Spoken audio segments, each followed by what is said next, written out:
पुन्हा एकदा स्वागत। एक महत्त्वाची बातमी, made in Pakistan beauty product प्रकरणी आतापर्यंत 2 जणांना अटक करण्यात आली आहे, तर यातला एक आरोपी अजूनही फरार आहे। हा आरोपी क्रॉफर्ड मार्केट परिसरात बेकायदेशीरपणे विक्री करत होता।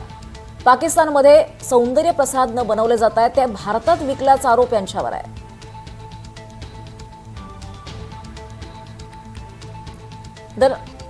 दरम्यान made in Pakistan beauty products प्रकरणात एफडीएची एंट्री झालेली आहे। सर्व ब्युटी प्रोडक्ट्सची आता तपासणी होणार आहे। हे प्रोडक्ट्स तयार करण्यासाठी कोणकोणते घटक वापरण्यात आले याचा देखील तपास होणार आहे। विषारी पदार्थ वापरण्यात आले आहेत का याचा देखील तपास होईल। तर हा सगळा माल पाकिस्तानातून आला आहे का याचा देखील तपास सध्या सुरू आहे। दरम्यान पायधुनीतून माल हा गोडाऊनमध्ये आल्याची माहिती देखील कळते आहे। आणखी मोठ्या प्रमाणात माल मुंबईसह इतर भागात असण्याची शक्यता आहे। अधिक माहिती घेऊयात आमचे प्रतिनिधी ऋतिक गणकवार यांच्याकडून। ऋतिक, आपण पाहतोय या प्रकरणात आता एफडीएची एंट्री झाली आहे।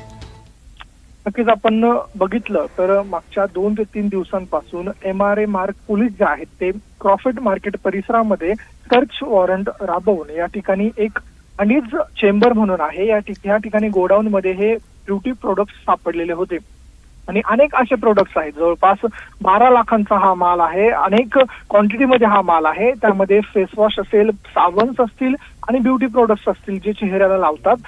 आपण बघितलं तर त्याच्यावरती स्पष्टपणे मेड इन पाकिस्तान लिहिलेलं आहे। याच अनुषंगाने आता तपास सुरू आहे। या प्रकरणामध्ये 2 आरोपींना आतापर्यंत अटक केलेली आहे। एक आरोपी फरार आहे। या तिघांचा एकाचा शोध सध्या सुरू असल्याचं पाहायला मिळतं आणि दोघांची चौकशी सुरू आहे की त्यांनी हा माल खरंच पाकिस्तानमधून मागवलेला होता की ते बनावट तो माल आहे आणि याचा मार्ग कोणता, अशा प्रकारचा हा तपास सध्या सुरू आहे। तर दुसरीकडे एवढ्या मोठ्या प्रमाणात हे ब्युटी प्रोडक्ट्स क्रॉफर्ड मार्केट सारख्या म्हणजे मुंबईच्या मध्यवर्ती ठिकाणी हे विकलं जात होतं। मोठ्या प्रमाणात मुंबईकर या ठिकाणी खरेदीसाठी येत असतात। नक्कीच या अगोदर लोकांनी हे खरेदी केलेलं असेल, त्यामुळे याचे काही साईड इफेक्ट्स तर नाहीयेत ना, किंवा यामध्ये काही जहरीले पदार्थ तर नाहीये ना, याचा तपास सध्या आता एफडीए करणार असल्याचं पाहायला मिळतंय। एफडीए आज तो सर्व माल ताब्यात घेऊन त्याची तपासणी करणार असल्याची माहिती पोलिसांकडून मिळाली।